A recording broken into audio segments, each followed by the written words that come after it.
So we're now shifting the conversation to parking, and we're going to talk to Professor Donald Shoup, who is distinguished professor of urban planning at UCLA, and has written a book, The High Cost of Free Parking, and really is the parking guru. So we're going to see.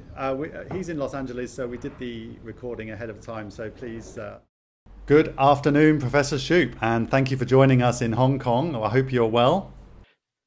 Well, thank you for inviting me to Hong Kong. I wish I could be there in person, but I'm glad that I don't have to spend 12 hours in an airplane to get there.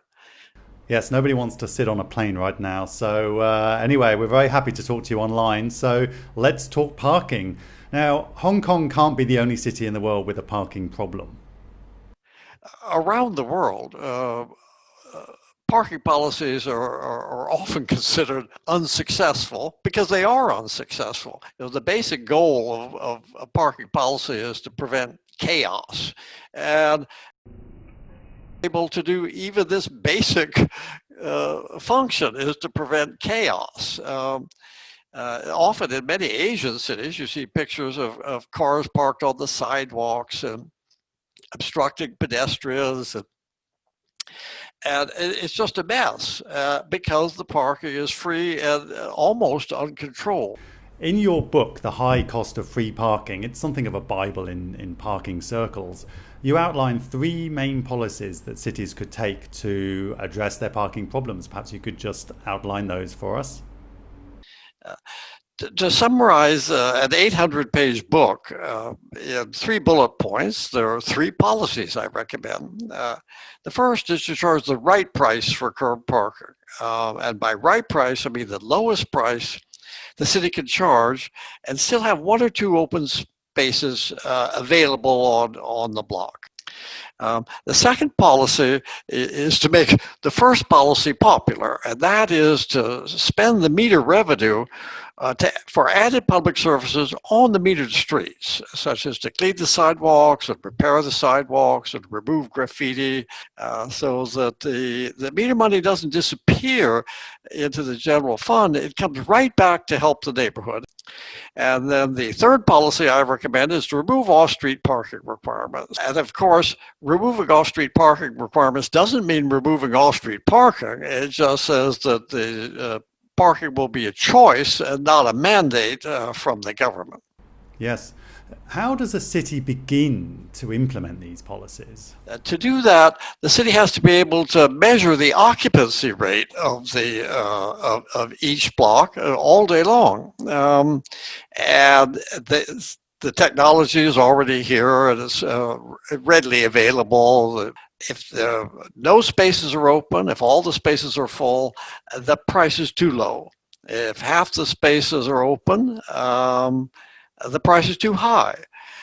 So cities can adjust prices to leave 1 or 2 open spaces on every block all the time. And then I think the key thing in getting the price right is another technology issue, is having meters that can charge different prices at different times of day, and the price can be changed remotely. In San Francisco, for example, there are special events, like athletic events or concerts or parades. And in those areas, the price can go up to $18 an hour because that's what the private operators charge. And if the meters don't charge $18 an hour, there will be people driving around and around and around hunting for an open space. So I think if you get the technology right with the measuring occupancy and adjusting prices, the price of parking will settle down to the area where you have 1 or 2 open spaces. And sometimes there'll be no open spaces on a block, but if you could park in the next block, that's a good substitute. Is this something that's applicable in Hong Kong or even China? I mean, our economic models are so different to what you have in the USA. Is this something we should even be looking at? I haven't been to Hong Kong, but I have been to China, and I'm an honorary professor at the Beijing Transportation Research Institute, so I know a little bit about parking in China. And my two books on parking have been translated into Chinese, and they're going to be published later this year. So I think that once these ideas are available in Chinese, that I hope that many cities will understand that in a very dense area, it makes a lot of sense to charge fair market prices for on-street parking and spend the revenue on added public services on the metered streets. And in a dense area like Hong Kong, the percentage of the residents who can park on the street is a very small percentage of the total residents. Say in Manhattan, which would be our only real equivalent, the neighborhood I measured had enough curb parking spaces for only 5% of the residents.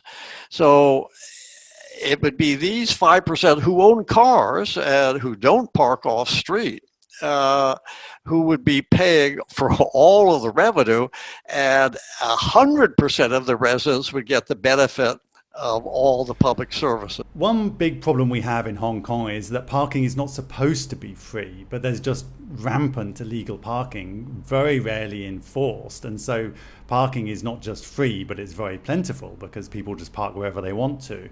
How could we begin to solve that? Now, to make this work, well, you have to enforce the parking laws. You have to enforce that people pay for parking. And in some cities, there's very lax enforcement. And people don't expect to get tickets. And if they do get a ticket, they say, why me? It seems so unfair that if a lot of other people haven't been getting tickets, why should I get one? Well, I think that once the city gets the meter revenue, the residents of the stakeholders understand that if somebody parks without paying, they're stealing money from the neighborhood. If this money pays for added public services that the neighborhood wants, I can't predict what a neighborhood in Hong Kong would want, but I think if you ask the residents what is their highest priority, and you spend the money on that priority, then parking without paying will not be a victimless crime. And do you have any examples of where sort of they've had an enforcement problem and then that's been solved? What happened in London once, the 1950s, they had meters, but there was a widespread violation. There was so much violation that there weren't enough staff to hand out tickets, and it was uncommon to get a ticket. So then they started using the Denver boot, which is this, you probably have them, but they immobilized one of the tires with a big yellow lock on it. And the purpose is not just to punish the person who wasn't paying, but it's also to show people that could happen to you if you don't pay. So quickly, London switched from very low compliance to very high compliance at the parking meters. We've got some government people in the audience here, and perhaps they think, parking is a very humble or minor problem. What are some of the consequences of not getting this right?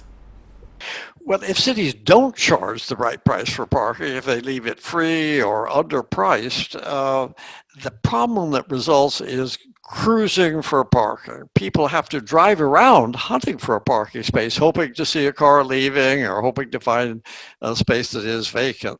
And this adds a lot to the traffic congestion and air pollution. And of course, now we have to worry about global warming.